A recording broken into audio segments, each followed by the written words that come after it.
No. There's no feeling more intense than starting over.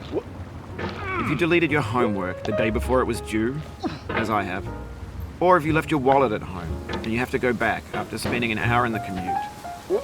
If you won some money at the casino and then put all your winnings on red but it came up black.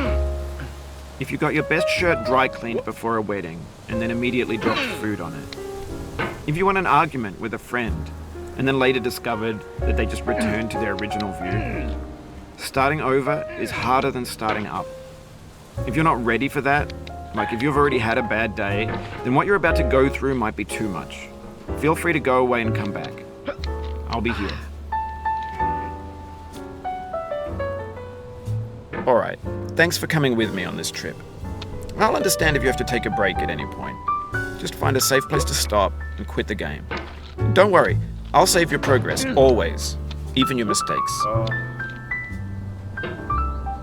This game is a homage to a free game that came out in 2002, titled Sexy Hiking. The author of that game was Jazuo, a mysterious Czech designer who was known at the time as the father of B games. And B games are rough assemblages of found objects. Designers slap them together very quickly and freely, and they're often too rough and unfriendly to gain much of a following. They're built more for the joy of building them than as polished products. In a certain way, Sexy Hiking is the perfect embodiment of a B game.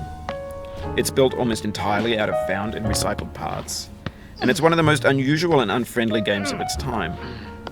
In it, your task is simply to drag yourself up a mountain with a hammer. And that act of climbing, in the digital world or in real life, has certain essential properties that give the game its flavor. No amount of forward progress is guaranteed. Some cliffs are too sheer or too slippery. And the player is constantly, unremittingly in danger of falling and losing everything. Anyway, when you start Sexy Hiking, you're standing next to this dead tree that blocks the way to the entire rest of the game. It might take you an hour to get over that tree, and a lot of people never got past it. You prod and you poke at it, exploring the limits of your reach and your strength, trying to find a way up and over. And there's a sense of truth in that lack of compromise. Most obstacles in video game worlds are fake. You can be completely confident in your ability to get through them once you have the correct method or the correct equipment or just by spending enough time. In that sense, every pixelated obstacle in Sexy Hiking is real. The obstacles in Sexy Hiking are unyielding, and that makes the game uniquely frustrating. But I'm not sure Jazuo intended to make a frustrating game. The frustration is just essential to the act of climbing, and it's authentic to the process of building a game about climbing. A funny thing happened to me as I was building this mountain. I'd have an idea for a new obstacle, and I'd build it, test it, and it would usually turn out to be unreasonably hard. But I couldn't bring myself to make it easier. It already felt like my inability to get past the new obstacle was my fault as a player rather than as a builder. Imaginary mountains build themselves from our efforts to climb them, and it's our repeated attempts to reach the summit that turns those mountains into something real. When you're building a video game world, you're building with ideas, and that can be like working with quickset cement. You mold your ideas into a certain shape that can be played with, and in the process of playing with them, they begin to harden and set until they're immutable, like rock. And at that point, you can't change the world. Not without breaking it into pieces and starting fresh with new ideas. For years now, people have been predicting that games would soon be made out of prefabricated objects, bought in a store and assembled into a world. And for the most part, that hasn't happened, because the objects in the stores are trash. I don't mean they look bad or that they're badly made, although a lot of them are. I mean they're trash in the way that food becomes trash as soon as you put it in the sink. Things are made to be consumed and used in a certain context, and once the moment is gone, they transform into garbage. In the context of technology, those moments pass by in seconds. Over time, we've poured more and more refuse into this vast digital landfill that we call the internet. It now vastly outnumbers and outweighs the things that are fresh and untainted and unused. When everything around us is cultural trash, trash becomes the new medium, the lingua franca of the digital age. And you can build culture out of trash. But only trash culture. B games, B movies, B music, B philosophy.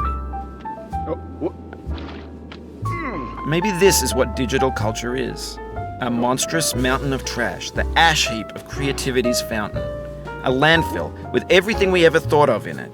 Grand, infinite, and unsorted. There's 3D models of breakfast, Gen X's fanfic novels, scan magazines, green screen Shia LaBeouf, banned snuff scenes on LiveLeak.